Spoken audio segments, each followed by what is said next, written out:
Veamos otra vez ese pedacito de la contracción muscular. Por ahí es por donde baja el potencial de acción por los procesos de los túbulos en T, para que se activen los receptores para que suelten el calcio del retículo sarcoplásmico. Y aquí los vemos en colores. El receptor de hidropiridina, el receptor de rianodina a la derecha, está cerrado, pero después está abierto y hay una molécula que se llama cerca, que consume ATP y va a meter otra vez el calcio al retículo sarcoplásmico. Vemos que siempre hay un impulso eléctrico antes de la curva de tensión, un potencial de acción que es cortico, que pueden haber muchos potenciales de acción antes de que ocurra la curva de tensión. Y aquí lo vemos en colores entonces. Vemos abajo de azulito vemos el potencial eléctrico. De verdecito vemos la curva del calcio libre en el citoplasma. Y después vemos arriba la fuerza activa del músculo. Entonces vemos que comparando con el músculo cardíaco, el potencial del músculo esquelético es muy corto. Podemos tener múltiples potenciales de acción y hay un retraso del tiempo entre el potencial de acción y la contracción. La tensión que está arriba es la fuerza de contracción. El músculo se tetaniza primero por pequeños potenciales de acción y por un retraso del tiempo entre el potencial de acción y la contracción. El tétanos es diferente al rigor mortis, ¿no? El tétanos son múltiples potenciales de acción y liberación de calcio. En cambio, el rigor mortis es la disminución del ATP para que no haya la disociación de la cadena de miosina de la cadena delgada. Entonces tenemos fibras blancas y fibras rojas. Las fibras blancas siempre son generalmente de una gran cantidad de masa por unidad motora, es decir, por la terminación del nervio. Tienen alta capacidad para la glicólisis anaerobia y tienen poca mioglobina. En cambio, las fibras rojas son generalmente menos poderosas, pero son utilizadas para trabajo de larga duración. Por ejemplo, corredor de maratón. Entonces, son músculos posturales que van a mantener a la persona parada. Y las mayores características son que entonces son una pequeña masa por unidad motora, baja actividad de la ATPasa y alta capacidad aeróbica en el metabolismo aeróbico, ya que tienen muchas mitocondrias y tienen alta mioglobina, que les va a dar el color rojo, ¿no? Después viene entonces el tema de la patología del músculo. ¿Qué sabe de las patologías del músculo, Camilo Bernal? Camilo López, que diga. Camilo López. Profe, pues, yo averigüé que existían como las miopatías traumáticas que estaban dadas por traumatismos directos, indirectos. Las directas podrían ser heridas musculares, contusiones musculares. También consulté que también habían como 5 patologías importantes que eran como heridas que se clasificaban en contusiones musculares, en miositis osificante, que estaban dentro de las miopatías traumáticas, que era la miositis, era la formación del hueso dentro del músculo, incluyendo los ligamentos más cercanos. También había que se daba por un traumatismo muscular, óseo, por ejemplo, a nivel del codo, por traumatismos a repetición. Eran muy típicos en las luxaciones. Y también había otra que era por desgarros o esguinces musculares, que esta se daba por estiramiento brusco de los deportistas. Cuando estaba el músculo contraído, entonces ellos estiraban, entonces ahí había una ruptura o un esguince. Y solo esas 4 patologías encontré en un artículo, profe. Bueno, entonces vamos a hablar a echar una repasadita rápida de, supuestamente la semana pasada íbamos a hablar de esto, pero pues ya la grabación de esto está en, pero voy a volverlo a insistir y a repetir porque esta clase de patología del músculo es muy importante. Tenemos que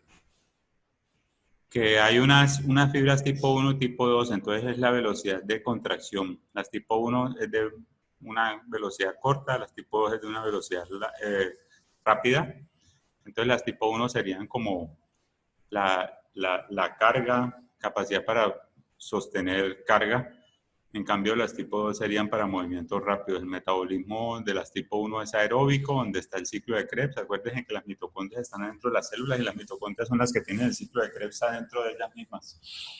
En cambio, las anaeróbicas es donde está la glicólisis. La glicólisis es la piruvato, es la glucosa al piruvato y después entra la piruvato deshidrogenasa para entrar al ciclo de Krebs. Entonces, la anaeróbica utiliza mucha glicólisis. La fuerza de energía de ácidos grasos en la tipo 1, los ácidos grasos, que acuérdense que los ácidos grasos tranquilamente pues están en el citoplasma, pero después por unas enzimas se transportan adentro de la mitocondria, donde se van a desdoblar en, en moléculas que van a dar energía o ATP. En cambio, la energía que suple las tipo 2 es el glicógeno.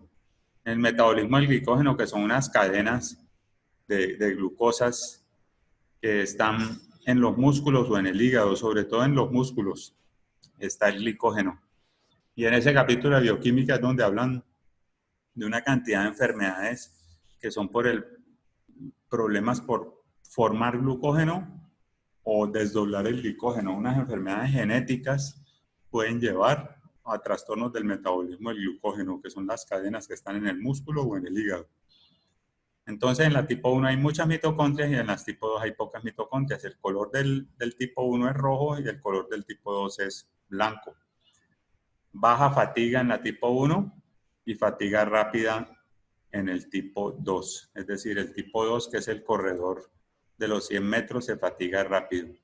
Entonces, aquí vemos una fibra muscular donde vemos la membrana de afuera del músculo, se llama epimicio. Después tenemos la de más adentro que se llama endomicio y perimicio alrededor de las fibras que están adentro de la membrana celular. Vamos a ver si la podemos ver más rapidita, más grande. Entonces aquí vemos unas membranas. La de afuera es el epimicio, la de adentro es el endomicio. Es decir, que el endomicio es el tejido conectivo que rodea cada una de las fibras. En cambio, el perimicio rodea a grupos o fascículos de fibras, grupos de fibras musculares o fascículos. Está el perimicio. El perimicio sería como esta parte de aquí. Esta parte de aquí sería el perimicio. Vean esta célula que tiene muchos núcleos y ella debe tener las mitocondrias aquí metidas y aquí están los túbulos en T que se meten por dentro del músculo. Y el epimicio ya está rodeando todo el músculo. ¿Por qué es importante para los histólogos o los patólogos ver eso? Porque es que hay unas células, pueden ser la CD4, la CD8, la CD4, la CD8, que se acumulan según la patología muscular de las que vamos a hablar. Estefanía Plaza, ¿qué otro nombre reciben la CD8? Citotóxicos, doctor. ¿Y qué otro nombre reciben la CD4 Camilo López?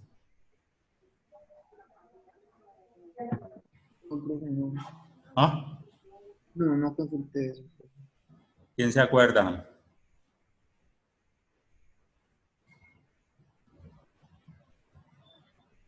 ¿Quién se acuerda que otro nombre reciben la CD4? Profe, ¿no son los linfocitos, si no me equivoco? ¿Pero cuál tipo de linfocitos?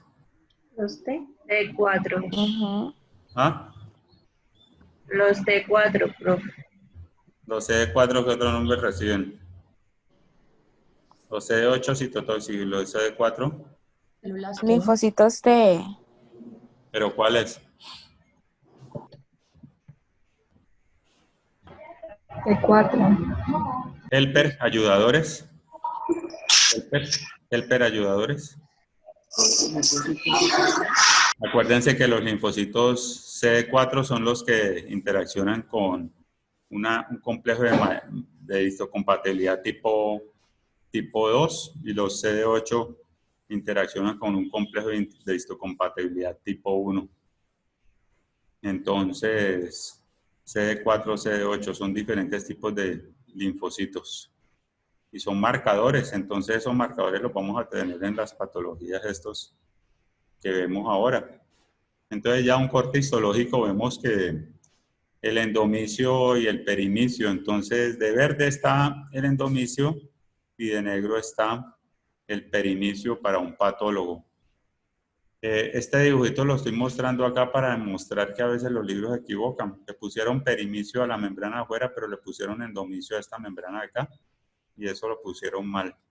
Para que siempre revisen todas las bibliografías. Estas cosas, yo no sé cómo es que las hacen, pero mandan el libro y como los mismos editores pues no saben medicina ni nada, entonces ponen eso mal.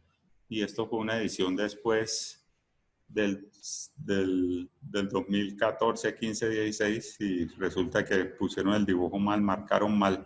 El endomicio debía ser aquí adentro y el perimicio es afuerita. Entonces, en esas miopatías inflamatorias tenemos entonces una polimiositis. Polimiositis es entonces, la clínica es de debilidad proximal, de hombros, debilidad proximal bilateral en hombros, una inflamación linfocítica citotóxica CD8, vea. Y la fibra entra en degeneración-regeneración. Generalmente la vemos en adultos, una debilidad proximal más bilateral de hombros, en adultos con CD8. En cambio, en las miopatías inflamatorias, la dermatomiositis se está afectando ya la piel, la vemos en adultos y niños. Es parecida, esa dermatomiositis es parecida a la polimiositis, pero hay un rash que es parecido al síndrome del lupus eritematoso, pero que compromete el pliegue nasolabial. Compromete el pliegue nasolabial. ¿Cuáles son los marcadores del lupus eritematoso? Los ANAS. ¿Y cuáles otros? Los de Anti-Smith. ¿Y cuáles otros? Creo que doble cadena. Eso. En el lupus eritematoso, entonces uno como médico, uno está viendo que el paciente se le compromete alas de mariposa solas en la cara, entonces uno dice es un síndrome de lupus eritematoso, pero como compromete el pliegue nasolabial y está comprometido también el músculo, entonces uno empieza a presentar a sospechar en esto. Las pápulas de Gottron, el rash heliotrópico o violeta periorbitario, Shaolin face como pañuelo y cara, y se oscurecen y se engrosan la punta de los dedos, una edema periorbitaria, y hay un edema, hay una inflamación del perimicio, y hay una atrofia perifascicular y hay un compromiso de los CD4. Hay un riesgo de un cáncer de pulmón, de estómago o de ovario. Dígame, Mario Osorio, ¿qué tipos de cánceres de pulmón conocen?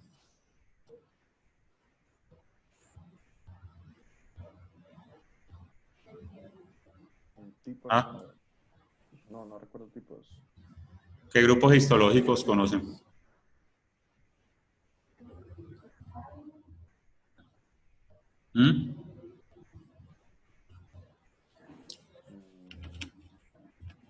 No recuerdo. ¿Nadie se acuerda? Broncogénico, de células grandes.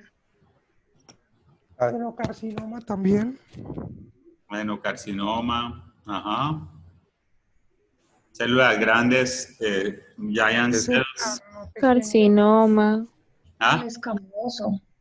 Escamoso, escamoso es el que secreta la PTH, el escamoso celular. El escamocelular es el que secreta la PTH o la paratormona. El carcinoma de células pequeñas o en avena, que secreta ACTH o ADH. ACTH, que dijimos que era una hormona producida en la adenohipófisis. ACTH, ADH, que dijimos que era una hormona producida. ¿Dónde se produce la ADH? Vanessa Cedeño.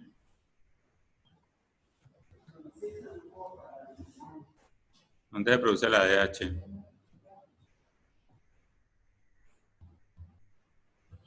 ¿Ah? No, creo que no me acuerdo. En el núcleo supraóptico, ¿ya? Entonces, carcinoma de células pequeñas o en avena que producen ACTH o ADH o TSH. El carcinoma de células escamosas que produce la PTH, el adenocarcinoma y el carcinoma de células gigantes. Esos son los famosos cánceres de pulmón. El cáncer de estómago, como el adenocarcinoma que están viendo en ovario, en cirugía, y el cáncer de ovario. Esos son cánceres que pueden asociar a esta miopatía inflamatoria. Entonces la dermatomiositis es parecida a la polimiositis, pero entonces compromete el pliegue nasolabial, tiene estas pápulas y tiene un compromiso del perimicio con CD4. Entonces aquí vemos que hay unos marcadores, la creatinquinasa, en la polimiositis y dermatomiositis, la creatinquinasa, el ANA, el anti-Jo1, que se llama una histidil tRNA sintetasa, que es específico, y el anti-SRP, que es específico, y el anti-M12, que es específico. Esos son puros marcadores que han aparecido en la medicina moderna, porque resulta que un paciente puede llegar con esta patología, pero entonces yo quiero concluir si la tiene o no. Entonces yo le pido todos esos marcadores. La creatinquinasa CKMB es la de infarto, CKMB, pero aquí estamos hablando de CK sola, ¿no? Aquí estamos hablando de CK sola. Anticuerpos antinucleares, pues no es específico, así como acaba de decir ahora. ¿Quién fue que dijo? ¿Quién fue que dijo de ustedes? Anticuerpos antinucleares. Nayibelice Rosero dijo que, que los anticuerpos antinucleares estaban en el lupus, entonces eso no es específico. Y los tratamientos del metrotexate es una droga que se utiliza también en la reumatoidea. Es un inmunosupresor. El metrotexate tiene que ver cuando ustedes estaban en bioquímica que vieron una reacción donde se formaba el ácido fólico, que era pteridín y pava,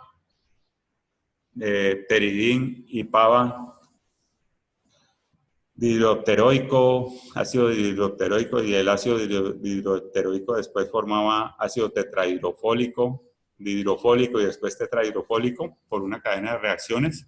El metrotexate tiene que ver en la inhibición de esas reacciones.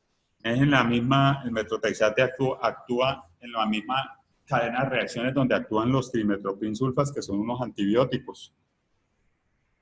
Allí mismo actúa el metrotexate, pero el metrotexate, los antibióticos se usan, por ejemplo, en esa reacción, pteridina y pava, para formar ácido tetrahidrofólico. Allá se usan las trimetoprimsulfas para las bacterias, pero el metrotexate, que se puede utilizar para esta enfermedad que estamos viendo ahora, o se puede utilizar también en la artritis reumatoidea, también actúan esas mismas reacciones. ¿Por qué? ¿Por qué pasa eso? Pues porque el tetrahidrofólico es como una molécula que va a actuar en la formación de células. Y esta es una enfermedad que tiene gran formación de células y hay que controlarlas de una manera desordenada, una respuesta inflamatoria desordenada. Las miopatías, entonces, la miositis por cuerpos de inclusión es una enfermedad de adultos, más de 50 años, debilidad asimétrica. Vamos a ver unas vacuolas citoplasmáticas, con gránulos basofílicos y amiloides en la miositis por cuerpos de inclusión. La polimialgia reumática también es otra enfermedad que se asocia a las vasculitis. Vasculitis son inflamaciones de los vasos. Hay muchas enfermedades ¿Qué otra vasculitis conocen ustedes en medicina? ¿Qué otras vasculitis conocen? ¿Han visto alguna vasculitis en la vida de ustedes? ¿Vasculitis? Enfermedad del Kawasaki, ¿no fue? ¿Cuál otro? ¿Kawasaki, decís? ¿Kawasaki? Sí, señor. Eso. ¿Cuál otra vasculitis conocen? Pues el lupus también, ¿no? No, pero dentro de las propias vasculitis. ¿De qué otras vasculitis se acuerdan?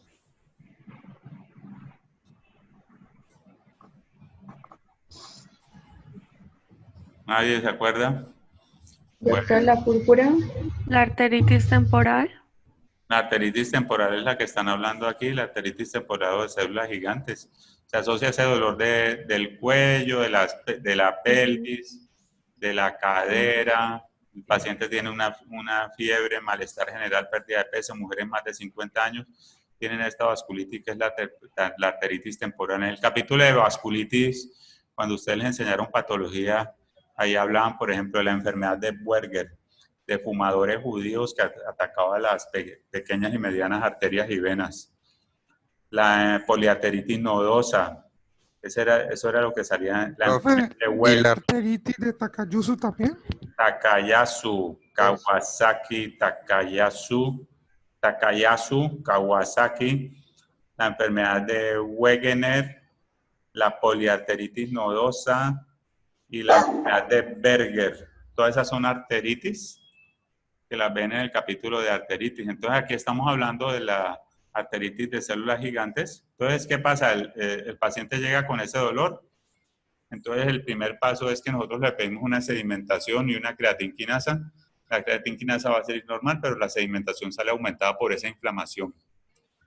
La sedimentación sale aumentada por la inflamación. Entonces, después el patólogo llega o el médico dice, vamos a mandarle una biopsia de arteria temporal y le encuentran una arteritis de células gigantes asociada a ese problema de polimialgia reumática y el tratamiento son corticosteroides en dosis bajas. Acuérdense que la eritrosedimentación es como la sedimentación de los eritrocitos en una hora. Ponen los eritrocitos en una rueda de sedimentación y los ponen a sedimentar. Entonces, si hay alta sedimentación, quiere decir que se disminuyeron las fuerzas de repulsión entre los eritrocitos por las sustancias inflamatorias que están en la cascada de coagulación. Por ejemplo, el fibrinógeno, fibrina, cubren esos eritrocitos, entonces el fibrinógeno, fibrina, va a disminuir la fuerza de repulsión entre los eritrocitos y va a aumentar la sedimentación. La sedimentación se refiere a eso, a unas sustancias de inflamación aguda que van a cubrir los eritrocitos y van a disminuir las fuerzas de repulsión dentro de los eritrocitos. ¿Para qué sirve eso? Por ejemplo, para determinar qué cantidad de inflamación estamos teniendo en ese paciente. Si un paciente tiene una osteomelitis y yo le estoy dando antibióticos, yo le estoy dando cefalexina, cefalotina, yo le estoy dando clindamicina, y yo quiero saber cómo va la osteomelitis, cómo va la inflamación, yo pido la eritrosedimentación. Si la eritrosedimentación está mejorando, quiere decir que el antibiótico está funcionando. ¿Pero en qué consiste la sedimentación? En lo que les estoy diciendo. Si la sedimentación no mejora, quiere decir que el paciente está con un tratamiento inadecuado.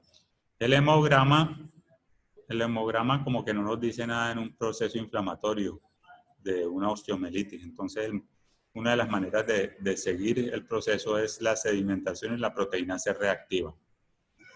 Otra enfermedad que vamos a ver mucho en este mundo que estamos viviendo, en este mundo lleno de estrés, en este mundo, ¿por qué ocurre tanto estrés y por qué ocurre tanto problema en la cabeza? Porque las personas no se portan bien muchas veces. No tenemos una mente disciplinada.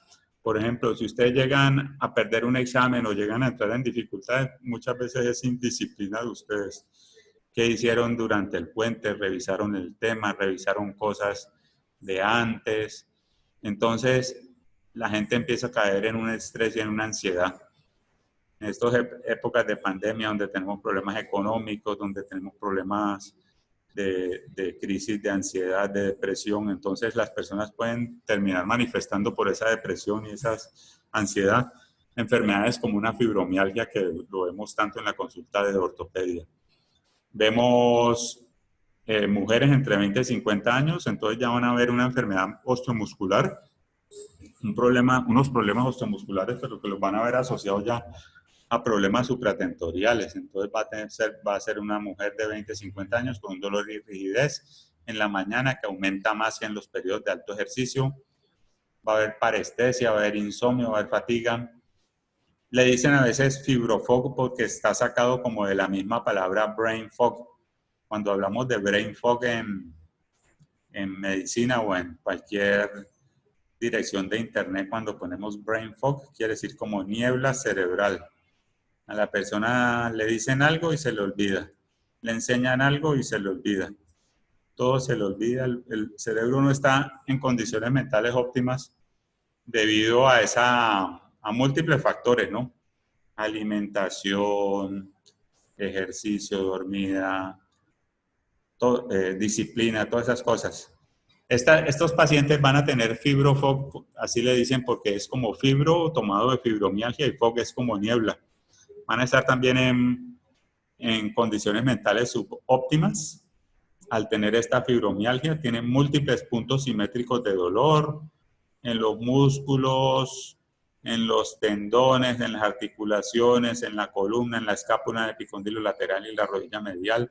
Una etiología desconocida, una sensibilidad al dolor por genética alterada y una percepción del dolor alterada. Entonces puede haber un factor de estrés o infeccioso. Entonces, ¿cuáles son los tratamientos? Ejercicios regulares, antidepresivos. ¿Cuáles antidepresivos conocen? Antidepresivos tricíclicos. Camilo López.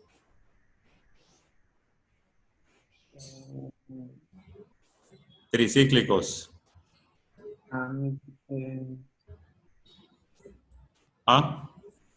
No recuerdo, pero creo que es amitriptilina.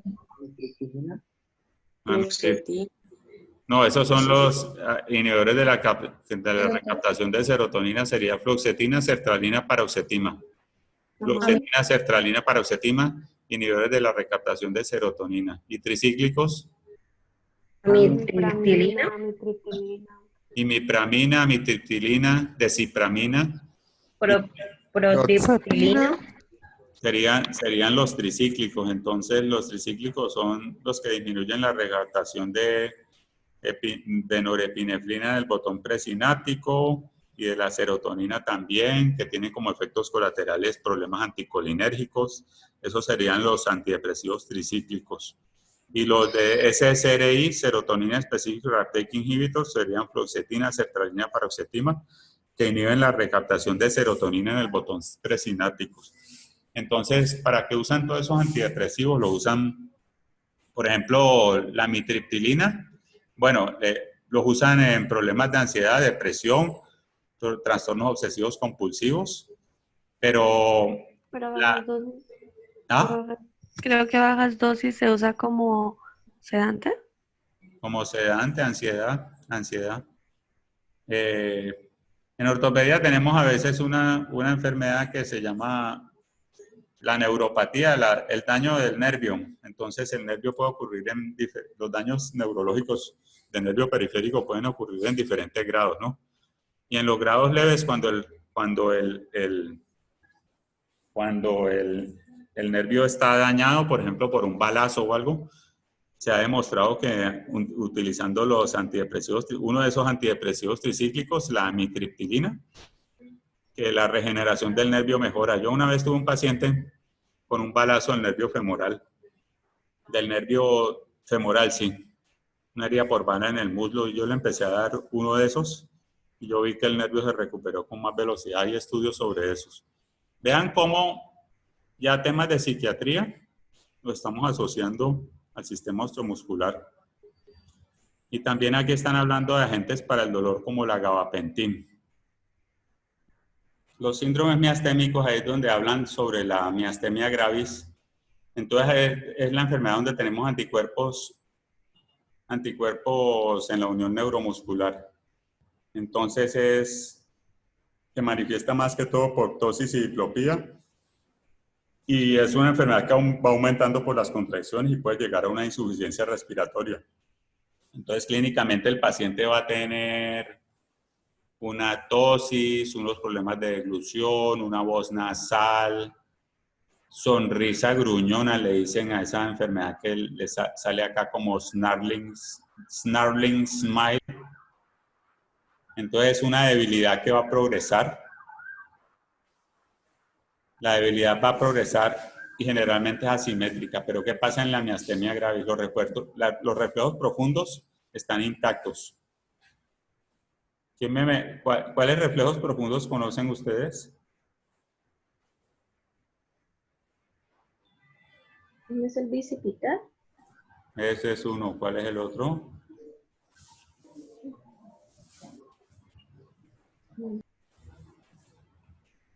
¿Ah?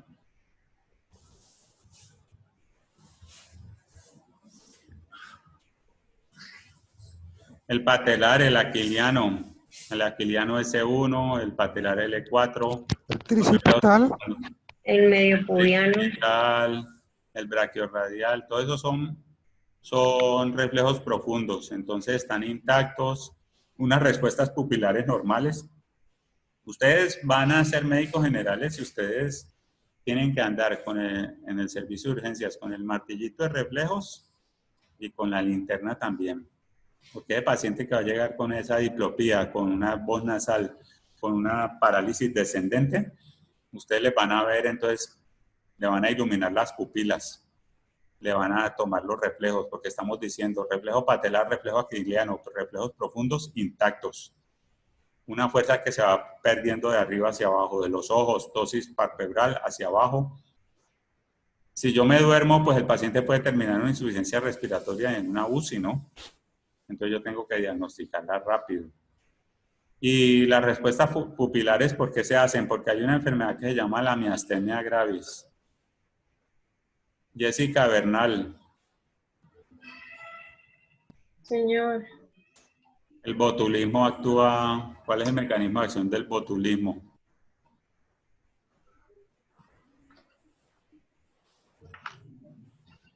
no sé, ¿Ah? no sé, no recuerdo.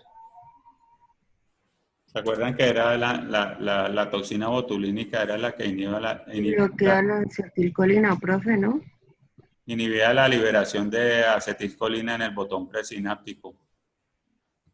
¿Ya? Vanessa Cedeño dice inactiva la acetilcolina. Sí, o sea, bloquea la acetilcolina, la liberación, su liberación. Eso, disminuye la liberación de acetilcolina en el botón presináptico, la toxina botulínica. Sí, señor. Entonces no hay contracción muscular. Entonces, ¿qué pasa? Que hay una enfermedad que se llama el botulismo.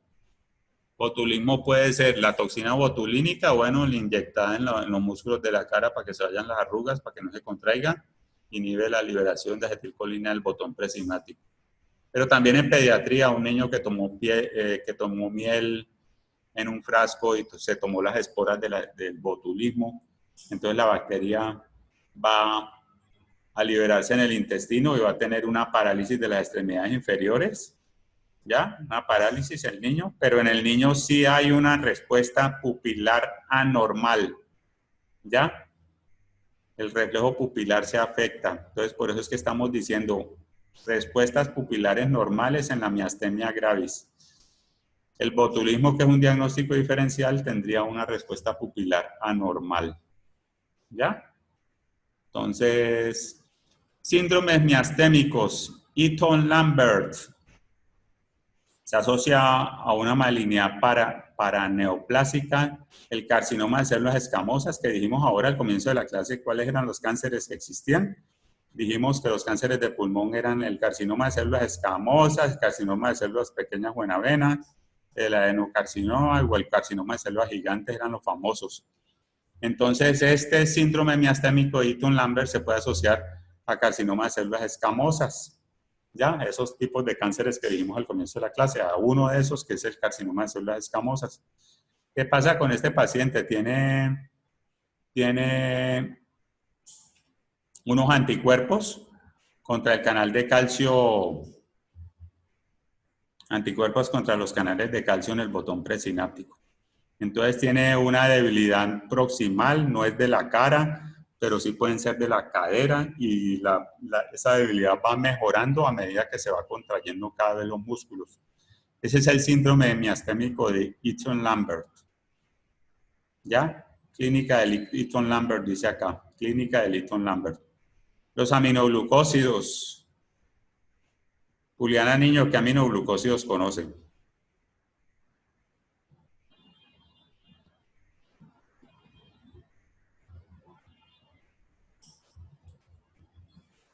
¿Ah?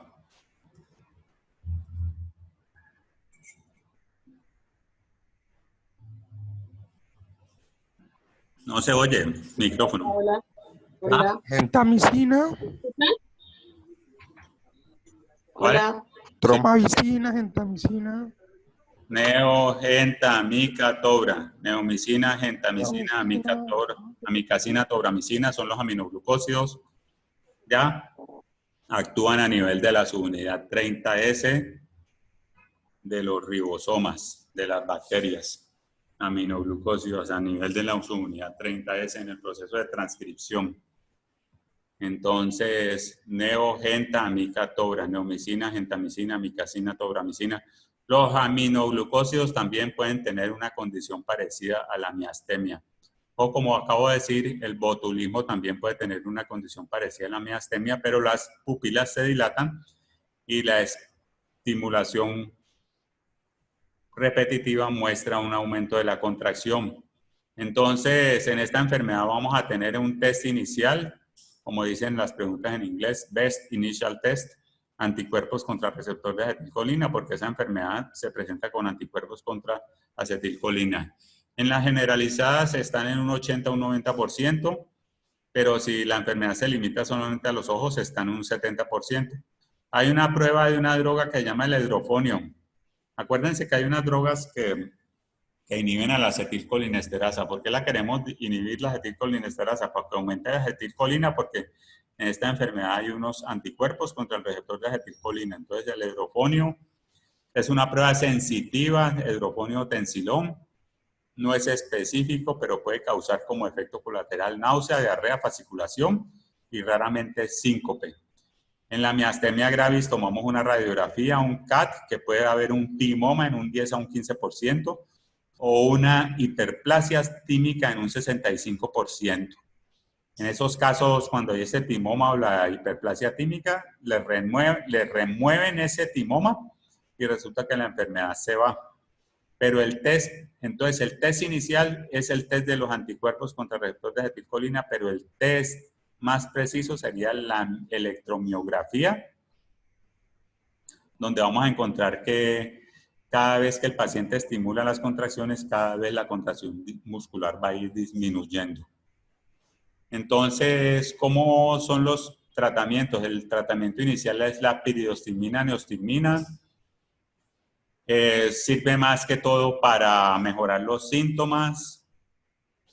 Y si esto no funciona, entonces hay unos tratamientos inmunosupresivos. Los inmunosupresivos, hay numerosos medicamentos y esos inmunosupresivos más o menos también se usan si la timectomía no funciona. Otros tratamientos como los glucocorticoides mejoran la debilidad, pero en un periodo corto de 1 a 3 meses. No son siempre usados porque tienden a deformar a los receptores. La plasmaféresis, que fue un tema cuando hablamos en la clase de compartimentos. Acuérdense que hablamos de los compartimentos intracelulares, extracelular, el plasma. ¿Qué es una plasmaféresis? Como hay tantos autoanticuerpos, entonces hay que quitar esos anticuerpos que están circulando en sangre. Es como quitar las inmunoglobulinas de esa sangre. Es uno de los tratamientos. Entonces mejora la debilidad porque mejora esa debilidad, sobre todo en la fase aguda y también para la insuficiencia respiratoria. Como dijimos antes, la timectomía también puede funcionar. Aquí vemos el receptor de acetilcolina. Es un receptor que está al final del botón. Este es el botón acá, el botón está acá. Aquí se liberan las moléculas de acetilcolina. Entonces la acetilcolina se va a degradar, ¿no es cierto?, por la acetilcolinesterasa, pero entonces yo doy drogas como la neostigmina, periostigmina, para que esa acetilcolina no se degrade y haya mucha acetilcolina, porque este receptor asociado a canales, este receptor que va a recibir la acetilcolina aquí y que está asociado a canales de sodio, está bloqueado por unos autoanticuerpos en esta enfermedad que estamos hablando. Está bloqueado el receptor asociado a canales. Distrofias. Distrofia muscular de Duchenne es la distrofia más común, es genética, recesiva ligada a X. Enfermedades genéticas recesivas ligadas a X, como la distrofia de Duchenne, han encontrado un gen que es el X. Brazo P es como uno de los brazos. Acuérdense que los cromosomas tienen un brazo P y brazo Q en la posición 2-1. Hay una proteína distrofina que está ausente, entonces a los 5 años hay una debilidad de los hombros y de las pantorrillas, y ese niño va a tener unos problemas de insuficiencia respiratorias y neumonías. Es una enfermedad recesiva ligada a X. Una enfermedad recesiva ligada a X. ¿Se acuerdan otras enfermedades recesivas ligadas a X en la medicina? ¿Quién me puede decir de ustedes?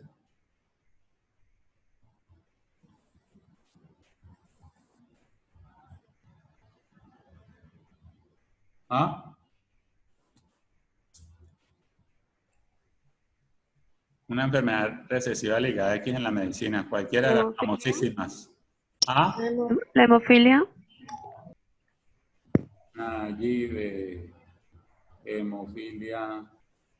La hemofilia de deficiencia del factor 8. Aquí te puse en un cuadernito de que está participando y que tiene bases académicas de un pasado.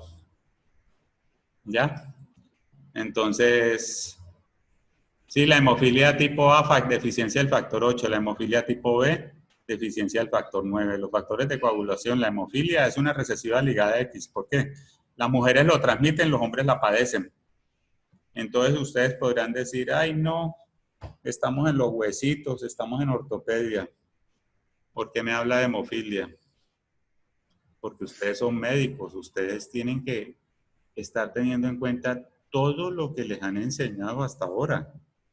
Resulta que los pacientes con hemofilia van a llegar con unos coágulos en las rodillas y en las caderas, y hay que quitarles esos coágulos, porque esos coágulos, esa sangre en las caderas y en las rodillas van a terminar dañando las articulaciones con unas artritis hemofílicas. Forma parte de los tipos de artritis. Va a dañar el cartílago. Entonces, ¿por qué es una de las famosas herencias recesivas ligadas a X? Y aquí estamos hablando de otra herencia recesiva ligada a X, que es la Duchenne, y que puede llevar a una insuficiencia cardíaca y una arritmia y una insuficiencia respiratoria y unas neumonías. Esa proteína... ¿Qué? ¿La ictiosis también? Sí, pues sí, la lista es grandísima. La lista es grandísima. Pero la hemofilia B, muchos trastornos enzimáticos, aquí estamos hablando del Duchenne, problemas de las esfingolipidosis, problemas de los glicasaminoglicanos. Hay enfermedades con trastornos de los glicasaminoglicanos, problemas de de las esfingolipidosis. Una de las enfermedades de las esfingolipidosis también es recesiva ligada a X. La hemofilia A, la hemofilia B, todas son recesivas ligadas a X. Entonces, ¿qué pasa? Que en una familia llegan ustedes y ustedes ven que son nada más los hombres los que tienen la enfermedad, pero que las hermanitas no las tienen. Y las tías ni las abuelas la sufrieron, pero los hombres la están sufriendo. Entonces, ustedes tienen que saberse las listas. Si nosotros nos volvemos triviales y perezosos y triviales y perezosos y superficiales, entonces nosotros estamos en el rural, entonces nosotros estamos viendo una comunidad donde los niños están padeciendo las enfermedades y las mujeres no las padecen. Nosotros no le vamos a decir la razón al paciente. Del mismo consultorio usted puede ir diagnosticando ya una enfermedad. Usted no necesita un genetista ni necesita un laboratorio especial ni nada. Usted simplemente, viendo el comportamiento de la enfermedad, usted se aprende las 5 enfermedades más frecuentes recesivas ligadas a X. O autosómicas recesivas o autosómicas dominantes, como dijimos en la clase pasada. En la clase pasada, en la patología del hueso, ¿qué enfermedad autosómica dominante mencionamos? ¿Ah? En la patología del hueso, ¿cuál mencionamos autosómica dominante? En la patología del hueso. ¿No se acuerdan? La condroplasia. ¿La osteoporosis? ¿Quién dijo acondroplasia? Yo, Mario. ¿Quién? Mario. Mario. Acondroplasia era una autosómica dominante. La osteogenia imperfecta a veces es dominante y a veces es recesiva. Pero la dominante típica, ¿se acuerdan que identificamos el gen? Fibroblast Derived Growth Receptor 3. Fibroblast Derived Growth Receptor 3 era el gen de la acondroplasia. ¿Cuál dijiste? ¿Quién habló ahora? No, profe, había dicho que la osteopetrosis.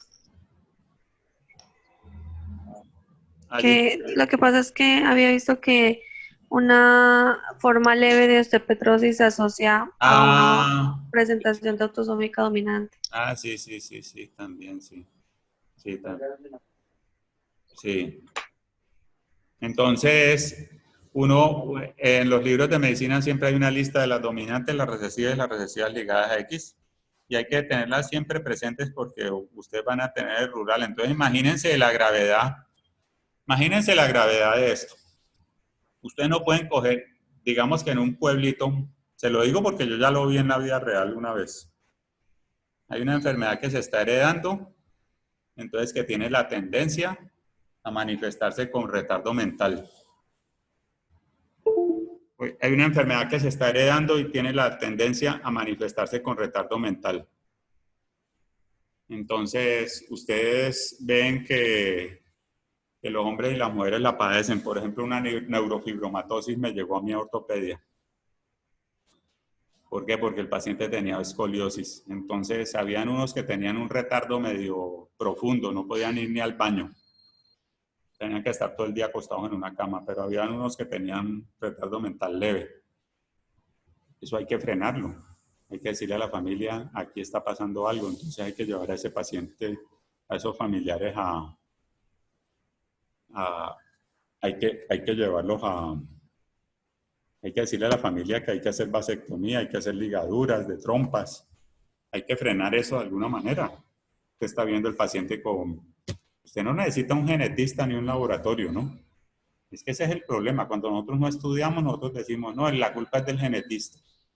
Entonces usted está viendo que la familia tienen diferentes grados de condiciones mentales, tienen manchas café con leche, están sordos, porque se afectó el par craneano octavo, tienen una escoliosis, tienen manchas café con leche.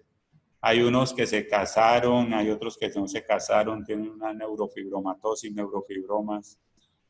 Y hay unos que se afectaron. Entonces usted tiene que caer en sospecha, usted tiene que de una vez reportar eso. ¿Y qué cuesta una vasectomía es ambulatoria? Una ligadura de trompas es ambulatoria.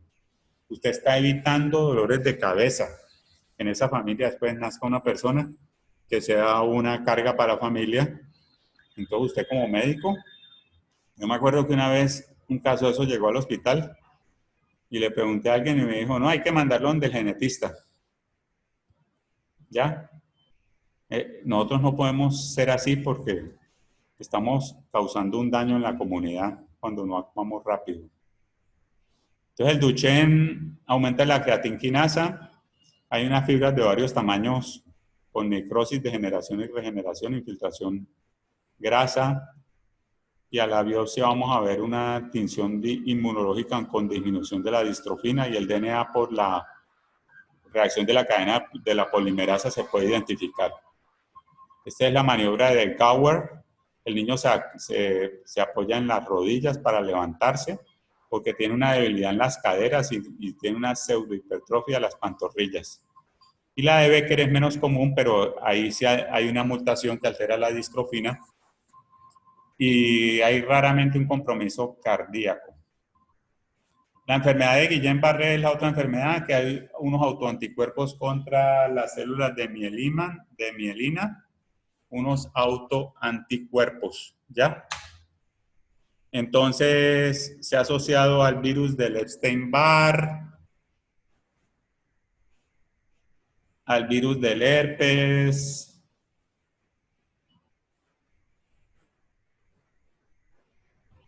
Vanessa Cedeño. ¿Qué tipos de herpes conoce?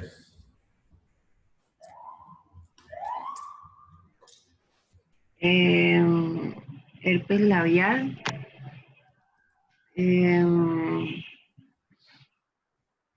Herpes, herpes zóster, el genital, herpes simple. Esos, profe.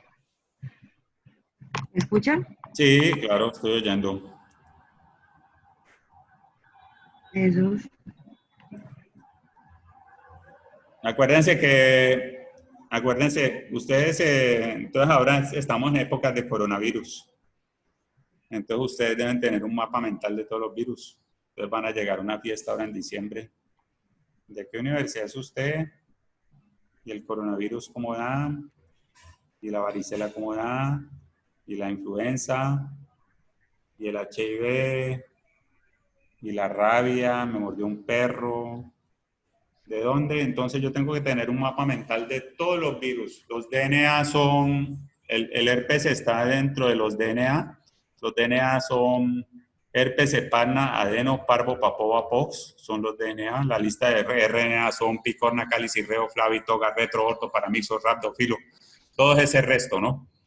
Entonces, en los DNA está el herpes, heparna, hepatitis B. Herpes. ¿Cuáles son los herpes? Herpes simples tipo 1, de la boca. Herpes simples tipo 2, genital. Herpes tipo varicela, zoster, chickenpox, zoster. Esos son los nombres que recibe. Varicela, zoster, chickenpox, zoster, shingles, varicela. Epstein-Barr, citomegalovirus. Epstein-Barr, asociado al linfoma de Burkitt. Epstein-Barr, citomegalovirus. Herpes simples tipo 1, herpes simples tipo 2, Epstein-Barr, citomegalovirus, varicela zoster, chickenpox, zoster, shingles. ¿Ya? HHV6, HHV7 y HHV8. HHV6, roseola, HHV7 y HHV8. ¿Ya? Todos esos son virus del herpes. Todos esos son virus del herpes. Tengo que tenerlos como ahí en mi disco duro, porque en cualquier momento, ay no, pero si estamos en ortopedia, entonces yo le digo, listo, no, entonces se me olvidó. Voy a quedar muy mal cuando me llame un paciente con una radiculopatía del nervio, de un nervio torácico, porque es un virus del mismo de la varicela zoster.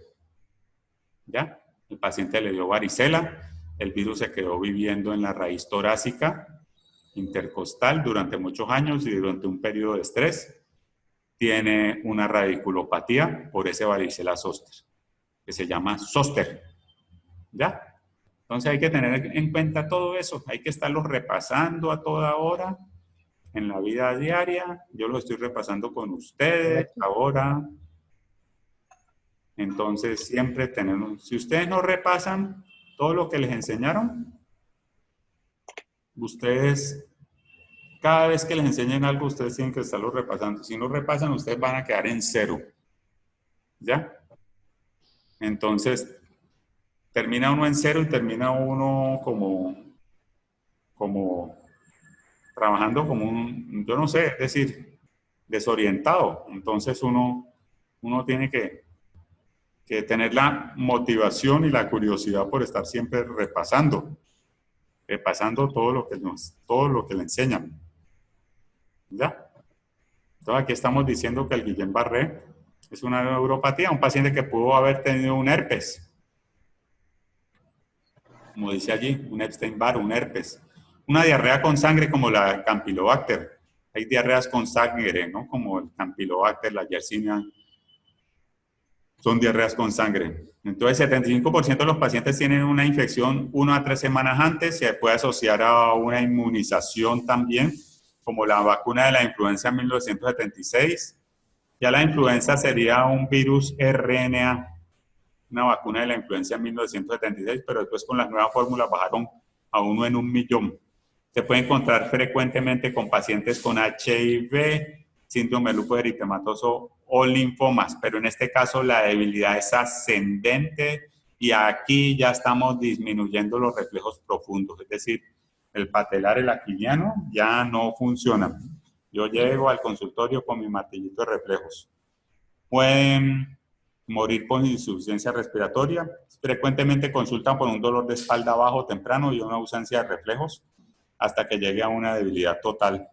Una debilidad que llega a dificultad respiratoria. Puede haber un proceso en horas y días, más las piernas que los brazos. Entonces puede haber a veces problemas constitucionales, entonces puede haber dolores, disestesia, sensación de quemazón con agujas, pérdida de la sensibilidad y problemas de los reflejos y de la sudoración. A veces trastornos autonómicos como sudoración, hipotensión, presión lábil y ruidos cardíacos se pueden alterar. En la patología entonces hay una inflamación, desmielinización de los nervios periféricos y generalmente pues como dijimos ahora se afectan más los reflejos. El test inicial, entonces llaman al neurólogo y le hace una punción lumbar que aumentan las proteínas, pero no hay un aumento de los leucos, que se llama la disociación albúmino-citológica, pero esto no ocurre sino hasta 48 horas después del inicio de los síntomas. Y el examen más preciso sería la electromiografía, que va a mostrar una desmielinización de los nervios. El tratamiento debe ser lo más pronto. Si ustedes no diagnostican esto en un servicio de urgencia, el paciente puede volver de la casa con una insuficiencia respiratoria para una OSI con alto riesgo de mortalidad. Entonces el tratamiento debe ser lo más pronto posible porque después de 2 semanas puede ser inefectivo. Y otra vez lo mismo, puede haber tratamientos como inmunoglobulinas endovenosas a la plasmaféresis. Son el número 1 y el número 2 son igual de efectivos, pero no hay beneficios por combinar los dos. Los glucocorticoides no son efectivos y hay que estar monitoreando al paciente con la capacidad vital porque puede haber un problema respiratorio temprano. Doctor, ¿me escucha? Preguntas, sí. Usted estaba hablando, es que no sé si fue mi internet, la otra diapositiva antes. ¿La otra? Sí, escuché algo sobre como la hiperhidrosis. que estaba hablando antes de que comenzara sobre la punción lumbar. No lo escuché ¿Acá? bien. Sí, dice acá que el diagnóstico de la punción lumbar, hay una aumenta la albúmina, pero no los leucocitos. Disociación albuminocitológica se le dice a eso. Y la electromiografía es el examen más preciso que va a mostrar una desmielinización. Listo, gracias. Porque en los exámenes a veces preguntan cuál es el mejor examen, el mejor test diagnóstico en los exámenes del mundo. Entonces ustedes tienen que poner electromiografía y velocidad de conducción. El examen inicial, punción lumbar. Entonces usted está en el servicio de urgencias, usted está con su fonendoscopio colgado, porque usted ya es interno, se está mostrando con su fonendoscopio y su martillito, con su internita, como el doctor de la película. Pero entonces usted tiene que saber para qué son esas cosas, ¿ya? No solamente mostrarse, sino también para qué son esas cosas. Si yo estoy en miastenia gravis, es una debilidad descendente, entonces las respuestas pupilares no están afectadas y los reflejos profundos están bien, ¿ya? Porque si los reflejos profundos si las respuestas pupilares estuvieran malas, sería una toxina botulínica que se tomó el niño o el paciente con una parálisis asociada. Si los reflejos profundos están alterados, podría ser un Guillain-Barré por un paciente que tuvo un campylobacter, un herpes, cualquier cosa, entonces una parálisis ascendente con los reflejos profundos afectados puede ser un Guillain-Barré. Entonces yo también tengo mi martillo de reflejos, yo tengo mi linternita y tengo mi fonendoscopio que me va a servir para todas esas cosas. Entonces si yo sospecho que es un Guillain-Barré, yo llamo al neurólogo y él le va a hacer una punción lumbar que va a encontrar una disociación albuminocitológica y después el neurólogo le va a decir, tomémosle una electromiografía. O yo mismo en el servicio de urgencias le puedo recordar a los otros doctores que hay que pedirle una electromiografía en ese Guillain-Barré. Electromiografía tanto en Guillain-Barré como en miastenia gravis, ¿no? Examen inicial en miastenia gravis. Anticuerpos contra receptor de acetilcolina. Siguiente examen, electromiografía en miastenia gravis. En Guillain-Barré, examen inicial, punción lumbar. Siguiente examen, electromiografía. Vean cómo uno ya va pensando de una manera más ágil mientras va repasando esto cada vez más. Y los tratamientos, pues, son distintos también.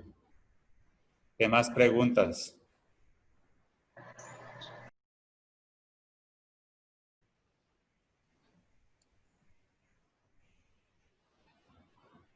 Magali Valencia. Aquí estoy. ¿Qué sabes sobre problemas de articulaciones, patología articular?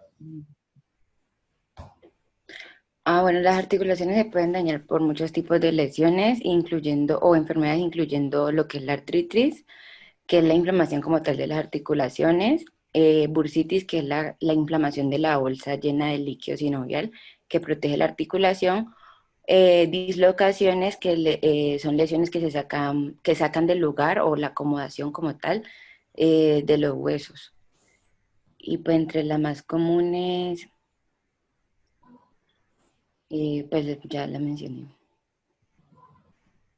Por eso, pero ¿cuáles patologías conocen?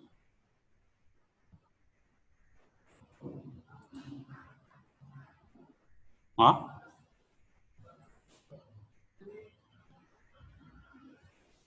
¿Cuáles patologías conocen? Fiebre reumática, artritis, sarcoma. Pues artritis, la bursitis que dije. La osteoartritis o artritis reumatoidea. En la osteoartritis hay una degeneración, desgaste del cartílago articular, generalmente en las articulaciones de carga, las caderas, la rodilla o la columna, generalmente es asimétrica. En cambio, en la artritis reumatoidea está el factor reumatoideo, que es una inmunoglobulina M contra la fracción constante de la IgG, proliferación sinovial, generalmente de las manos y de los pies, y es simétrica y migratoria, la reumatoidea. Entonces, la osteoartritis generalmente es la artritis más común, por lo menos el 80% de los mayores de 70 años, rigidez, dolor, disminución de los rangos, efusiones, edemas y osteofitos. Se disminuye el espacio en la articulación, puede haber cambios como la osteosclerosis, los quistes y osteofitos. Hay un desgaste del cartílago, hay una injuria del cartílago y el colágeno empieza a tornarse anormal. Factores como daño previo de la articulación, por ejemplo, un antecedente de una fractura de platillos tibiales o de la cadera, todo puede llevar a esto. Obesidad, los problemas de sobrepeso. Los problemas de sobrepeso nos llevan a esta osteoartritis, así como nos llevan a la diabetes. ¿Ya? Así como nos llevan a la diabetes, nos llevan también a la osteoartritis. Acuérdense que en la diabetes tenemos una resistencia a la insulina. Esa insulina no funciona, la insulina. ¿Quién produce insulina? Páncreas. ¿Qué células? Las células beta. Ya.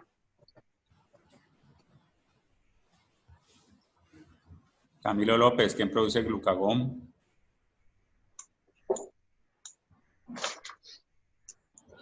Camilo López, ¿quién produce glucagón? Lo produce...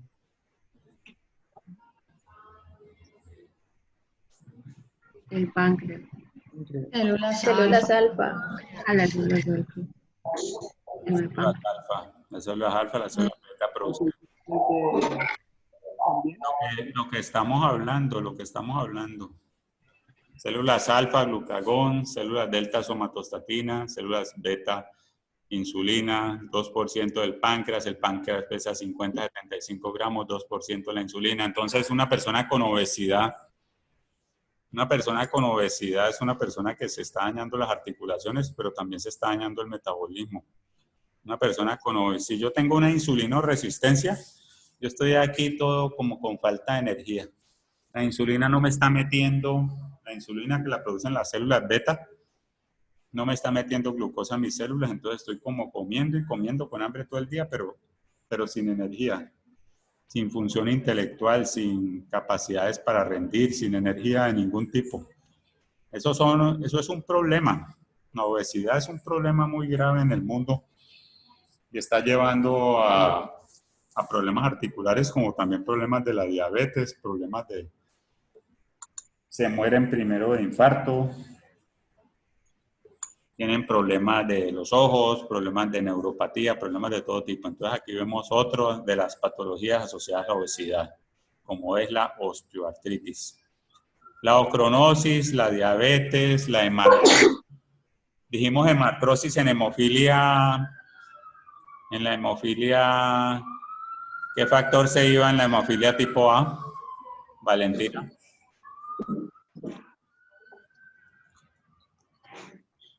¿Ah? ¿Cómo, doctor? ¿Qué factor se iba en la hemofilia tipo A? ¿Qué factor se disminuía? El factor de coagulación sanguínea, ¿Cuál? creo que es El 8. el 7 o el 8. El 8. El 8. El 8. Como dijo Nayib, factor 8. Entonces aquí estamos viendo otra vez, vea lo mismo. Hemartrosis, sangre en las rodillas, factor 8, factor 9. Lo mismo que dijimos hace 20 minutos, lo seguimos repitiendo. Obesidad, células alfa, células beta, que lo dijimos en una clase pasada. Obesidad. Una pregunta. Ajá. Ahí usted pone en su diapositiva la ocronosis. La ocronosis es una coloración amarillenta, pero a nivel superficial se ve como un morado, o sea, como una pigmentación oscura. ¿Dónde leyó eso? En internet. Ocronosis. Ocronosis es una enfermedad que le dicen también artritis ocronótica o del ácido homogentísico. Sí. En la reacción de bioquímica que hablamos en la clase de hueso, cuando hablamos de la enfermedad de Menkes, en la clase de la enfermedad de Menkes, cuando hablamos que era la deficiencia de cobre. En esa clase hicimos un recorderis de la bioquímica. En esa clase hicimos un recorderis de las reacciones de la fenilalanina tirosina, y que la tirosina se podía convertir en hormonas tiroideas, que la tirosina se podía convertir en epinefrina y norepinefrina, y que la tirosina se podía convertir en melanina, y que la tirosina después por una cadena de reacciones iba a dar al ciclo de Krebs exactamente a la molécula de fumarato. ¿Ya? Entonces fue cuando dibujamos toda esa cadena de reacciones de fenilalanina hidroxilasa, tirosina. La tirosina se iba a formar melanina, pero también se va a formar hormonas tiroideas, como le están enseñando en cirugía. También se va a ir a formar epinefrina y norepinefrina para la capacidad intelectual y mental de nosotros. Y también va a ir a la vía del fumarato en el ciclo de Krebs. Acuérdense que el ciclo de Krebs está dentro de la mitocondria. Citrato, isocitrato, alfa-ketoglutarato, succinil-CoA, succinato, fumarato, malato, oxaloacetato. Está el ciclo de Krebs adentro de la mitocondria. Entonces, el fumarato está recibiendo esa degradación de la fenilalanina y tirosina. Y una de esas reacciones intermediarias, una de esas enzimas deficientes, es la que me va a dar la artritis ocronótica u ocronosis. Una vez yo estuve en un hospital en alguna parte del mundo y el profesor de ortopedia me dijo, en plena rotación, me dijo, esas son las preguntas de los medios competitivos, ¿no? Es decir, ustedes van a entrar a un medio competitivo. Los buenos siguen adelante y logran cosas y los malos pues se quedan. Entonces me acuerdo que en ese examen llegó un profesor y nos dijo, al que me responda a la siguiente pregunta le pongo 5 en estos 6 meses de rotación. Era sobre la deficiencia de la artritis ocronótica. La artritis ocronótica o el ácido homogentísico era un intermediario de esa degradación de la fenilalanina tirosina, cuando va a dar al fumarato en el ciclo de Krebs. Entonces, ¿qué pasa? Que yo llego y yo digo, ay, no, yo estoy en ortopedia y listo, con el artroscopio. Entonces meto el artroscopio en la rodilla, meto el tubo en la rodilla y miro en el televisor. Y cuando me encuentro una articulación toda oscura, toda con pigmento y con una artritis. Esa es la famosa artritis ocronótica. Hay que volverse a la bioquímica y encontrar la deficiencia de esa enzima para poder diagnosticarla. Imagínese usted. Lo ponen a uno a devolverse a la bioquímica. ¿Allí fue donde la viste? No, es que me llamó pues la atención ese término, entonces de una entré a internet a buscarlo y me aparecía... Es una cosa compleja, pero pues a medida que uno estudia, uno va solucionando su vida y sus dudas, ¿no? Es una cosa compleja. Pero pues uno tiene que tener presente esas reacciones de bioquímica que nos dieron cuando estábamos empezando bioquímica en primer año. Por eso es que uno se sienta ahí y uno dice, ¿para qué me va a servir todo eso? Pues para esto que estamos viendo ahora. En la osteoartritis, entonces afecta la rodilla, la columna, las caderas, asimétrica, hay unos quistes subcondrales, hay fragmentos óseos, hay osteofitos. Entonces los nódulos de Everden es de las distal interfalángicas, los nódulos Bouchard de las interfalángicas proximales. Vean esos nódulos de Everden en las articulaciones interfalángicas distales o los nódulos de Bouchard en las articulaciones interfalángicas proximales. ¿Cómo encontramos otro tipo de artritis? La reumatoidea. Mujeres 4A1 de 20 a 30 años de edad, asociado a los Human Lymphocyte antígeno de histocompatibilidad humano HLA, Human Lymphocyte Antigen, HLA DR3, DR4, DR1, son marcadores genéticos a donde se ha asociado la artritis reumatoidea. es autoinmune, puede haber una alteración genética o puede haber un problema infeccioso. Generalmente la paciente va a ser entonces entre 20 y 30 años, una mujer que va a tener problemas en las manos, ya no en las articulaciones de carga como dijimos antes. En las muñecas pueden tener una desviación radial de las muñecas, las rodillas, los tobillos. Es simétrica, a ella le va a doler como las articulaciones en las mañanas de una manera simétrica. Y va a haber cambios de osteoporosis, erosiones y efusiones. ¿Ya? Problemas de osteoporosis, erosiones y efusiones. Entonces hay una desviación radial, puede haber unos dedos en cuello de cisne, como sale en la foto de la derecha, o dedos en botonera, como el primer dedo de este dedo que estoy señalando aquí es un dedo en botonera. Este sería un dedo en cuello de cisne, puede haber quistes de Baker en la articulación de la rodilla, y entonces hay un factor reumatoideo, un 80% forman el factor reumatoideo, que son unos complejos inmunes, inmunoglobulina M contra la fracción constante de IgG. ¿Ya?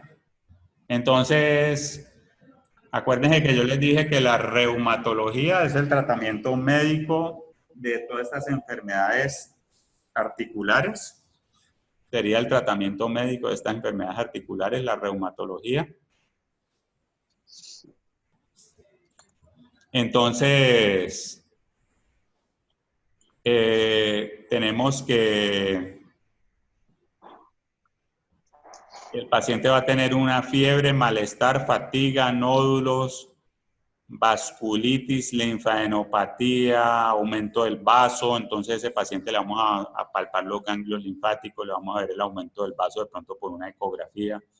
Va a haber alteraciones de los pulmones, de la pleura. Puede haber problemas de pericarditis. Y puede, entonces, en un consultorio, yo encuentro un paciente con pericarditis y puede ser secundario a una artritis reumatoidea, así como puede ser secundario a un infarto, a un virus, a un derrame pleural, una pericarditis. Aquí estamos viendo una pericarditis secundaria a una artritis reumatoidea. ¿Ustedes ya pasaron por semiología? Sí, señor.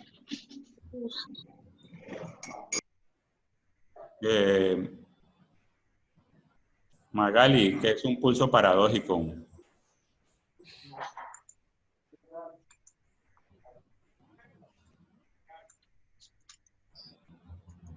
¿Ah? Es el descenso normal de la presión sistólica y la amplitud del pulso durante la inspiración, o sea, no concuerda. O disminución de la presión sistólica en 10 milímetros de mercurio a la inspiración profunda. ¿Ya? ¿Me entienden? Disminución de la presión sistólica en más de 10 milímetros de mercurio a la inspiración profunda. Como dice allí, pericarditis, itis, inflamación del pericardio. La pericarditis puede ser secundaria a un infarto, a una tuberculosis, a un virus, a una tuberculosis, a un infarto, a un virus, a un lupus eritematoso, pero también puede ser secundaria a una artritis reumatoidea. Entonces yo estoy viendo a esa paciente con los dedos deformes, con los dedos en botonera o en cuello de cisne. Entonces yo le digo, yo tenía mi linternita, como el doctor de la película. Me tenía mi chipote chillón. ¿Cuál es el chipote chillón? ¿Cuál es el chipote chillón? El martillo. ¿Martillo de quién? El chapulín. Del chapulín. Ah, yo pensaba que no me iban a responder eso. Como ustedes nacieron en 1995 y el chapulín es de los años 70, entonces. Pero sí lo conocen, entonces, bueno, está bien. Buena cultura general. Mi martillo de reflejos para ver los reflejos paterales y aquilianos. Mi linternita para ver la respuesta pupilar. Y mi tensiómetro y mi fonendoscopio también. ¿Por qué el tensiómetro y el fonendoscopio? Porque yo le voy a decir al señor o a la señora, inspire profundamente y le mido la presión sistólica y la diastólica. Descenso de más de 10 milímetros en la presión sistólica y la presión profunda. A la inspiración profunda me está diciendo que tiene un pulso paradójico, ¿ya? Un pulso paradójico. ¿Por qué ocurre la pericarditis? Por una artritis reumatoidea. Vea cómo estamos integrando entonces la semiología que ya les enseñaron, que Magali se acordó muy bien. Y estamos integrándola con una patología del sistema osteomuscular. ¿Ya? Entonces,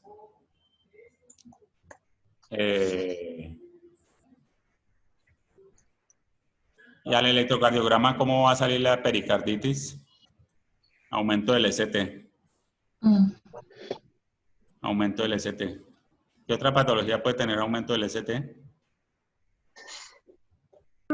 Infarto agudo de miocardio. ¿Cuáles son las enzimas del infarto? Las troponinas. 2 horas, 2 días, 7 días. 2 horas, 2 días, 7 días. Y la CK-MB. 6 horas, 12 horas, 24 horas. ¿Vieron cómo estamos integrando todo? Bueno. ¿Ya? También puede tener problemas neurológicos, problemas de la pleura y problemas de fusiones. El síndrome de Sjögren, serostomía, boca seca, queratoconjuntivitis y artritis reumatoidea es el síndrome de Sjögren.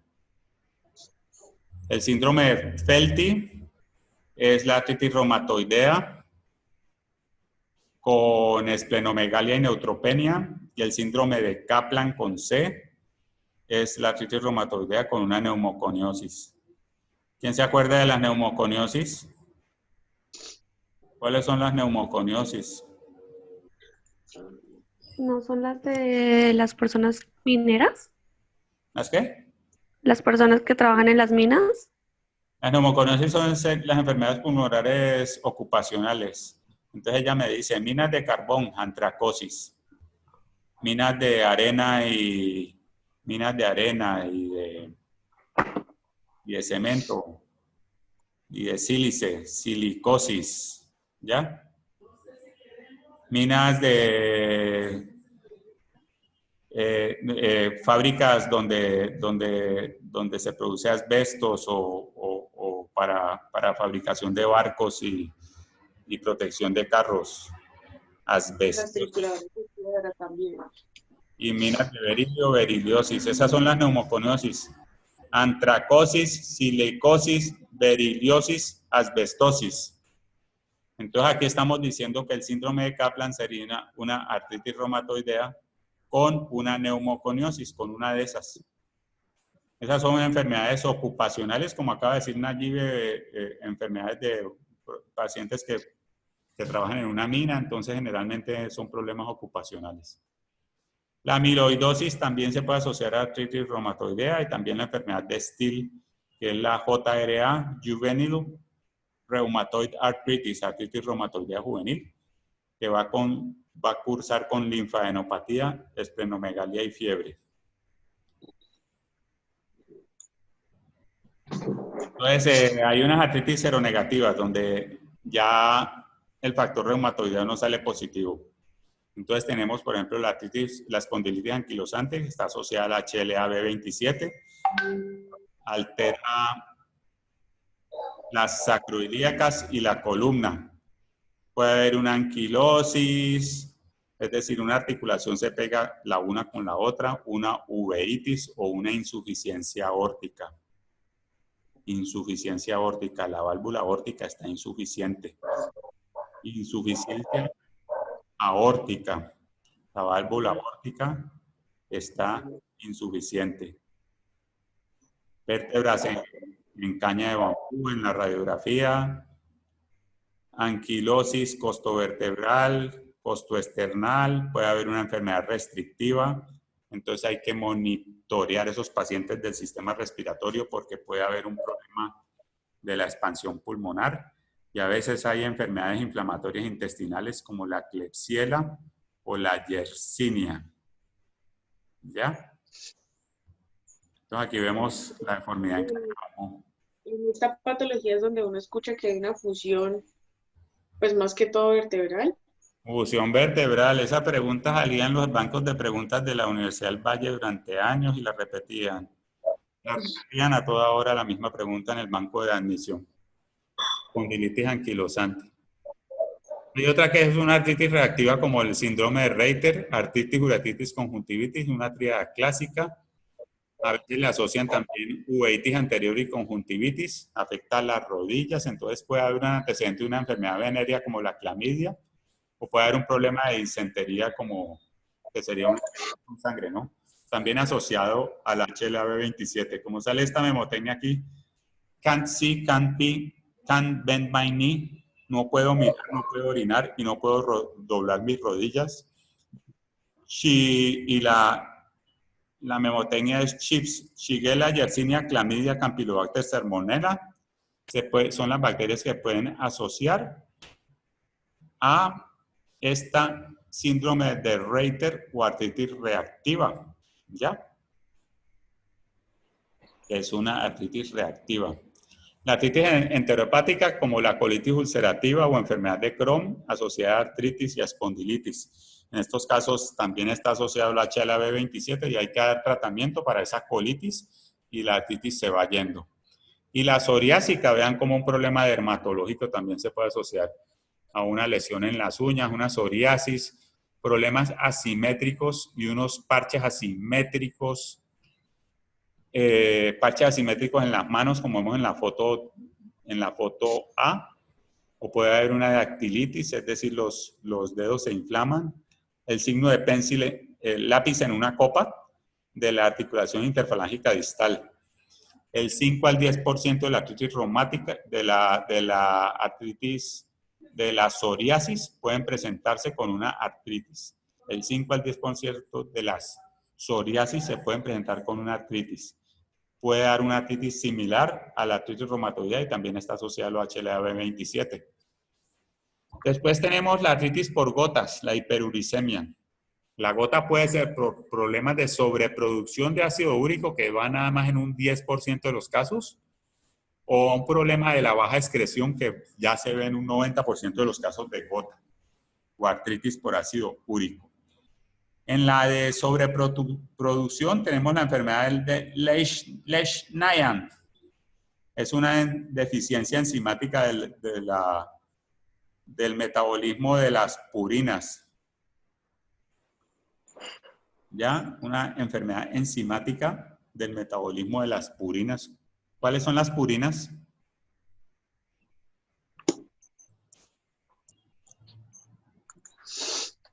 ¿Cuáles son las purinas? Y las pirimidinas. Adenina y guanina. Purinas son adenina, guanina. Pimina, uracilo. Entonces, la Leishman es una reacción donde tiene que ver con el salvamento de las purinas, una reacción una reacción bioquímica recesiva ligada a X también. Es de las enfermedades recesivas ligadas a X, en el metabolismo de las purinas.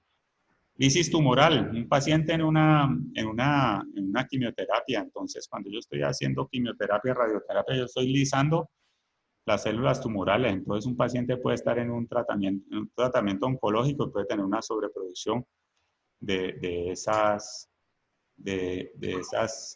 purinas, ¿no? La enfermedad de von Gierke, ¿alguien se acuerda? ¿Alguien se acuerda que es un von Gierke? Es difícil acordarse. Bueno, la enfermedad de von Gierke es una de las deficiencias enzimáticas en el metabolismo, en la degradación del glicógeno. Ese glicógeno que dijimos en una de las diapositivas iniciales, glicógeno que se degrada para dar glucosa, la glicogenolesis. Entonces hay una enfermedad que se llama la enfermedad de von Gierke, que tiene que ver en la degradación del glicógeno. Esas son enfermedades asociadas a la sobreproducción de ácido úrico. Y a la baja excreción son el 90% de las enfermedades y la gran mayoría son idiopáticas. Ese paciente hombre mayor de 40, 50 años de edad, después de una dieta, después de una comida copiosa, de trago. Esa es la causa más frecuente de hiperuricemia. También puede haber por un riñón que no está funcionando o por medicamentos como las tiazidas. ¿Cuáles eran las tiazidas cuando vimos la nefrona? Del túbulo contorneado distal. La hidroclorotiazida. ¿Cuál otra?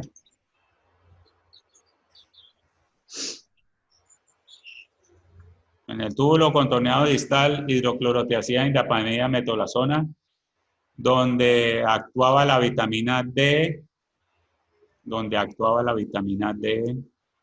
para mejorar la función del canal, donde actuaba la paratormona con la calbindin.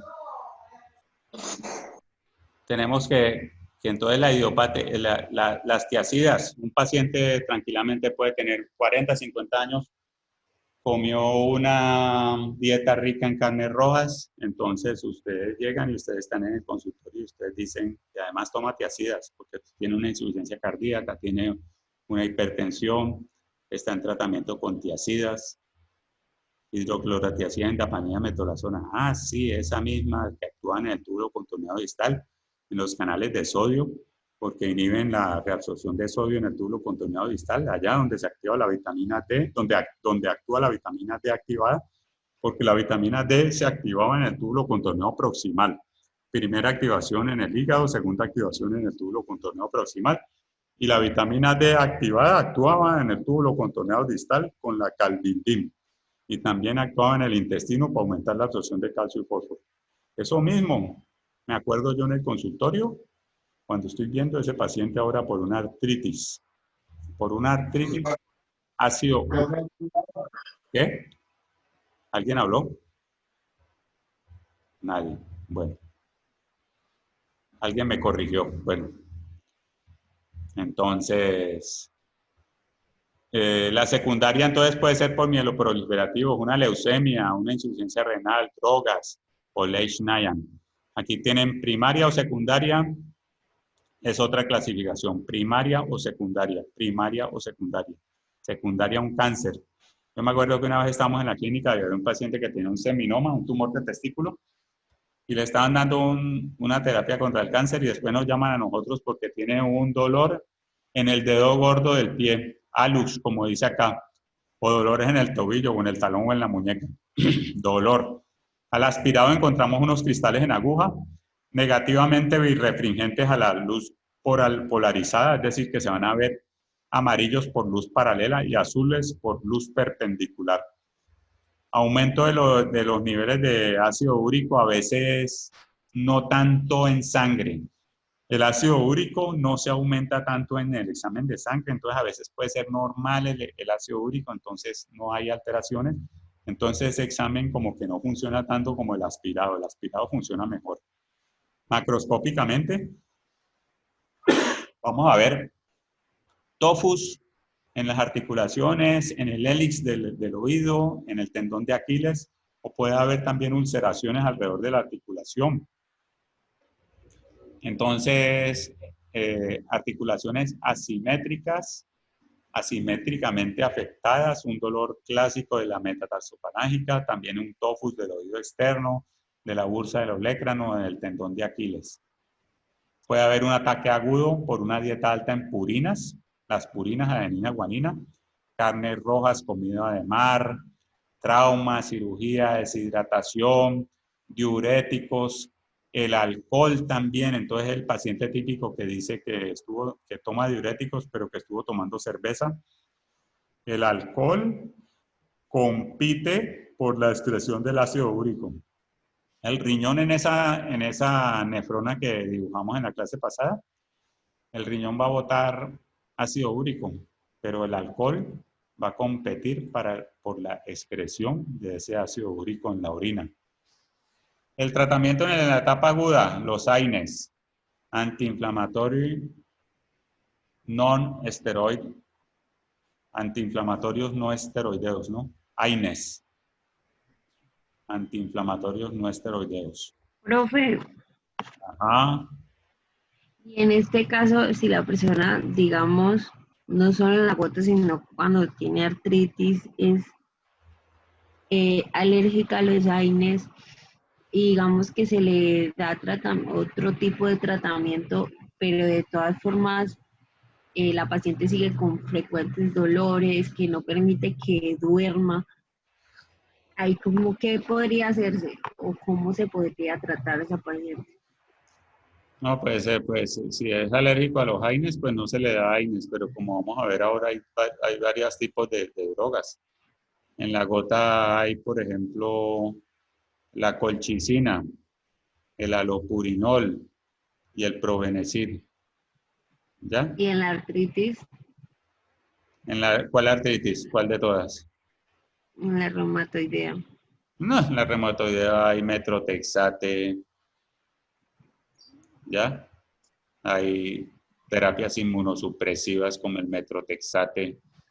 Tenemos los esteroides corticosteroides familiares del cortisol. Esos pacientes con reumatoidea les ponen una ampolla de corticosteroide y de un día para otro están mucho mejor. Esos son drogas, esos son enfermedades que se tratan con cócteles, ¿no? Cócteles son mezclas de drogas. Mezclas inmunosupresoras en la reumatoidea. Después hablamos de la estuvimos hablando de la seronegativa, entonces cuando hablamos de las colitis ulcerativas, enfermedad de Crohn, había que tratar la enfermedad de base intestinal. En la psoriasis hay que tratar la enfermedad como la psoriasis de base, cuando hablamos de las seronegativas. En la espondilitis anquilosante tienen otro tipo de droga. Y aquí estamos hablando de una patología que tiene los AINES, pues si es alérgico al AINES, entonces yo sigo con la colchicina o sigo con los glucocorticoides o sigo con el alopurinol o el febuxostat, como salía aquí. Cada una de ellas tiene unos mecanismos de acción distintos. Entonces tenemos que, por ejemplo, el mecanismo de acción de la colchicina es a nivel del sistema de microtúbulos del neutrófilo. El neutrófilo va a migrar a esa respuesta inmunológica por un sistema de microtúbulos que tiene su propio citoplasma y la colchicina inhibe el sistema de microtúbulos. Los AINES, ¿qué mecanismo de acción tienen? Los AINES tienen que ver como con... ¿La COX-2? No, acuérdense que en las membranas hay unas moléculas que son de inositol y ácidos grasos laterales a una molécula de inositol con triglicéridos, ¿no?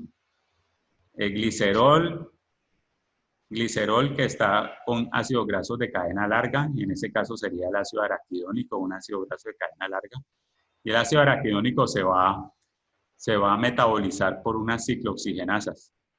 Y el ácido araquidónico, que es una cadena de ácidos grasos larga, se va a metabolizar por una cadena por las enzimas ciclooxigenasa 1, ciclooxigenasa 2 y va a dar las prostaglandinas E y F inicialmente, después la I, la E, la H y la tromboxano A2 por la reacción del ácido araquidónico. Y por otro lado va a dar la reacción de los leucotrienes A, B, C, D, E, que son ahí es donde intervienen las drogas del asma.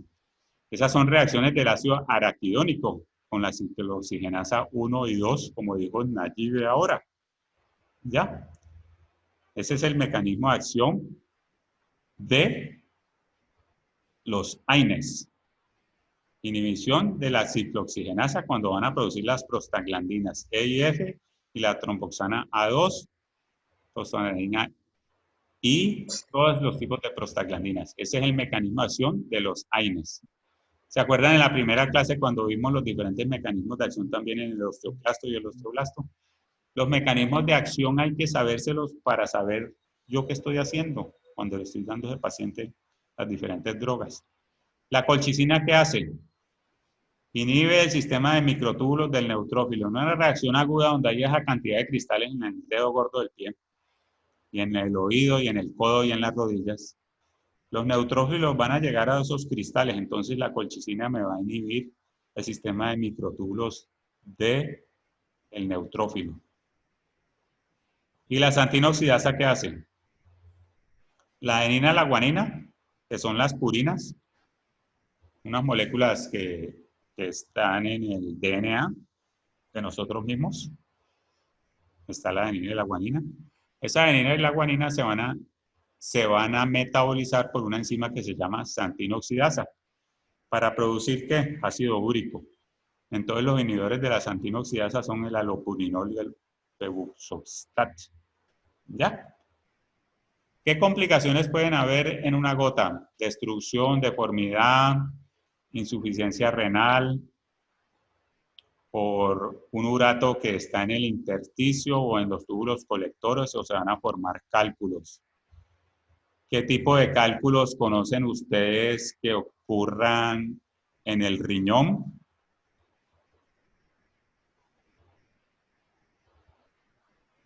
En el riñón, ¿qué tipo de cálculos hay?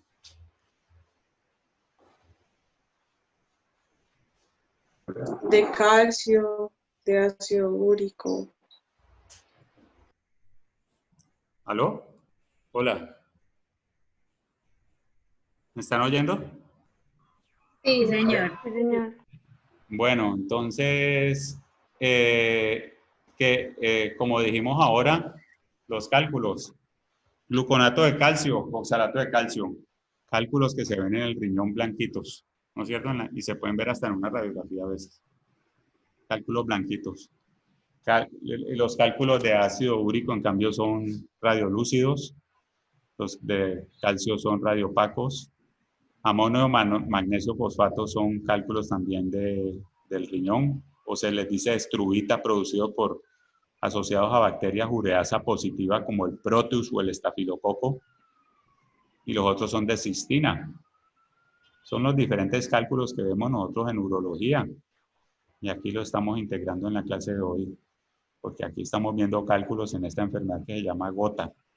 Un paciente que tiene el dedo gordo, malo, las rodillas, los tendones, y de repente tiene cálculos en la orina, entonces a mí me toca acordarme de urología y estar repitiendo todo para que mi cerebro no me vacile mi cerebro y no se me olviden tanto las cosas. Entonces van para una rotación, entonces después van para cirugía y le preguntan, ¿y cuáles son los cálculos de la vesícula? ¿Cuáles son? ¿Cuáles son los cálculos de la vesícula? No se oye. Los pigmentados, los mixtos.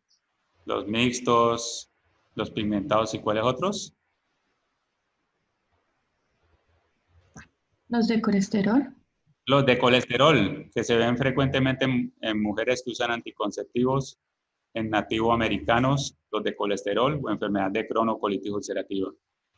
Los pigmentados, en cirrosis, en problemas de colangitis, infecciones de las vías biliares o problemas de anemias de células falciformes, anemias hemolíticas, pigmentados. ¿Por qué? Porque el grupo hemo se degrada. El grupo hemo se degrada y forma una bilirrubina no conjugada, entonces esa bilirrubina no conjugada puede darme los pigmentados. Entonces ya dijimos colesterol, pigmentados o los mixtos. ¿Ya? Los mixtos son calcio con colesterol. ¿Ya? Mixtos son calcio y colesterol. Hay unos que son de colesterol, hay otros que son de pigmento, como en la anemia de células falciformes, anemia hemolítica, alcohol, cirrosis, infección de las vías biliares, son los de pigmento, y los mixtos son los más frecuentes, que son de calcio y colesterol en la vía biliar. ¿Ya? Tema de cirugía de ustedes. De estas artritis sépticas vamos a hablar más adelante cuando hablemos de infecciones. Hay otra enfermedad que se llama la enfermedad de Lyme, que es generalmente por la Borrelia burgdorferi, que es la garrapata del ciervo. Esa garrapata se llama Ixodes damini, da un eritema crónico migratorio, artritis de las rodillas y de los hombros por un IgM, que es la de la respuesta primaria. Se puede comportar parecido a la artritis reumatoidea y puede tener afecciones del sistema nervioso central, del pericardio y del miocardio. Entonces vemos este signo que vemos acá, este eritema como bullseye, le dicen en inglés, ojo del toro. Y generalmente es una garrapata que está picando a la persona y le transmite la espiroqueta, que es la Borrelia burgdorferi. ¿Alguna pregunta hasta ahora entonces? Profe, disculpe, usted pasó la diapositiva porque es que, pues yo no sé si es solo a mí, pero la veo en las complicaciones de la gota. No apareció nada de la enfermedad de Lyme. Ahora sí. La enfermedad de Lyme es por la Borrelia burgdorferi. Es un artrópodo, que es una garrapata de un ciervo. El ciervo es como un venado, ¿no es cierto? Y a veces ponen también a un ratoncito como el intermediario, pero pues mencionan mucho al ciervo. La bacteria va a vivir allí en el ciervo, ¿ya? Entonces va a llegar una garrapata que se llama Ixodes damini y va a comerse esa Borrelia burgdorferi y me lo va a transmitir a mí cuando me voy de cacería por la costa noreste de Estados Unidos. Me la va a pegar a mí. Pero pues también puede ocurrir aquí en Colombia, ¿no? Entonces voy a llegar al centro de salud y le voy a decir al doctor, ¿y qué inmunoglobulinas existen en la medicina que se acuerda usted? Entonces el doctor me va a decir IgG, IgA, IgM, IgD, IgE. ¿Y cuál de todas estas es la respuesta primaria? Entonces yo le voy a decir IgM en la respuesta primaria. La inmunoglobulina M va en la respuesta primaria porque la IgG es cuando la infección ya pasó. Entonces da una histología similar a la artritis reumatoidea, esa Borrelia burgdorferi. Y es un rash que va a salir como este rash que están viendo allí. ¿Ya? Entonces ese paciente va a necesitar unos tratamientos con antibióticos, doxacilina, amoxicilina, citromicina, claritromicina, ceftriaxona para la secundaria.